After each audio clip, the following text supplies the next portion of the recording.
జై శ్రీరామ్ అందరికీ. ఈరోజు ఒక కర్ణాటక స్పెషల్ స్వీట్ చేద్దాము. అదే బేసన్ లడ్డు. ఏ ఫంక్షన్స్‌లో అయినా, ఏ పండగలప్పుడు, పెళ్ళిల్లో అయితే కంపల్సరీ ఈ స్వీట్ ఉండాల్సిందే. చాలా తక్కువ ఇంగ్రీడియెంట్స్‌లో, తక్కువ టైంలో ఈ స్వీట్ చేసేసేయొచ్చు. ఒక 10, 15 నిమిషాల ప్రిపరేషన్ ఉంటే సరిపోతుంది.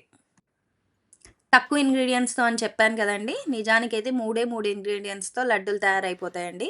ఒక కప్పు శనగపిండి, ఒక కప్పు చక్కెర, చక్ షుగర్ తక్కువ తినేవాళ్ళు కప్పు కన్నా తక్కువ కూడా చేసుకోవచ్చు.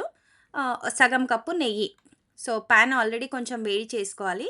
ఒక టిప్ గుర్తుపెట్టుకోండి. స్టవ్ ఎప్పుడు మీడియం ఫ్లేమ్‌లోనే ఉండాలి. ఇది ఫ్రై చేసినంత సేపు. హైలో ఉండొద్దు, సిమ్‌లోనూ ఉండొద్దు. సో, ఇలా చేసుకుంటే మనకు నెయ్యి కొంచెం తక్కువ పడుతుంది. సో, క్యాలరీస్ సేవ్ చేయొచ్చు. సో, ఇట్లా బాగా ఫ్రై చేసుకోవాలి. మనకి స్మెల్ తెలిసిపోతుంది.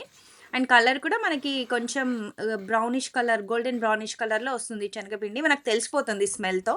సో, ఇట్లా బాగా కలిపేసుకున్న తర్వాత, మనం అది కొంచెం రోస్ట్ అయింది అనే థాట్ వచ్చినప్పుడు నెయ్యి వేసుకోవాలి. సో, నెయ్యి ఒకటేసారి వేసుకోవడం కన్నా నేనిచ్చే టిప్ ఏంటంటే, కొద్దిగా హాఫ్ ఆఫ్ ద అమౌంట్ ముందేసుకొని ఒక్కసారి పిండి మొత్తానికి కలపండి. తర్వాత మనకి దాన్ని బట్టి వేసుకోవచ్చు. అవసరం ఉంటదా? లేదా? అనేది. సో, ఇక్కడ నేను కొద్దిగా యాడ్ చేసి కలుపుతున్నాను.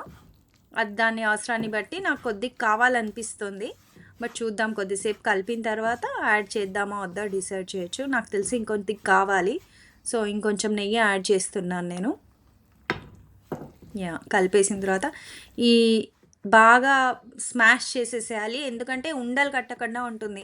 మనం కలపకపోతే దాంట్లో ఉన్న ఘీ అది అంతా లడ్డూలు కట్టేటప్పుడు ఉండలు ఉండలు చుట్టినట్టు అవుతుంది. సో, దీనికి చాలా పేషెన్స్ కావాలండి. ఇప్పుడు అది బ్రౌన్ కలర్ వచ్చేసిన తర్వాత స్టవ్ ఆపేసేయాలండి. ఇంక స్టవ్‌తో మనకు పని లేదు. సో, షుగర్ యాడ్ చేస్తున్నాను. నేను ముందు కొద్దిగా యాడ్ చేసి చూస్తున్నాను. ఇంకొంచెం కాల్సి తర్వాత యాడ్ చేసుకోవచ్చు. ఇది చాలా ఇంపార్టెంట్ పార్ట్ అండి.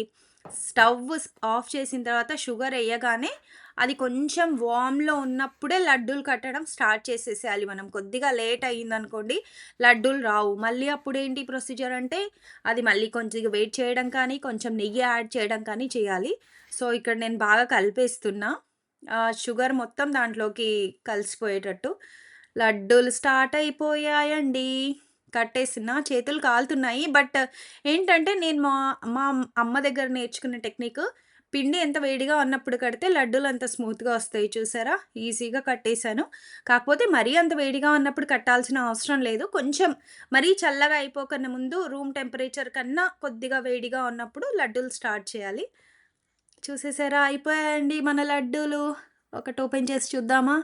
చూసారా ఎంత నైస్ అండ్ సాఫ్ట్ టెక్స్చర్? నోరూరిపోతుందండి నాకు. చాలా వచ్చాయండి. రెసిపీ ట్రై చేసి నచ్చితే, ఇట్లాంటి రెసిపీస్ ఇంకా చాలా కావాలి అనుకుంటే, నా ఛానల్‌కి సబ్స్క్రైబ్ చేసి వెయిట్ చేయండి. ఇంకా చాలా వీడియోస్ ఆన్ ది వే.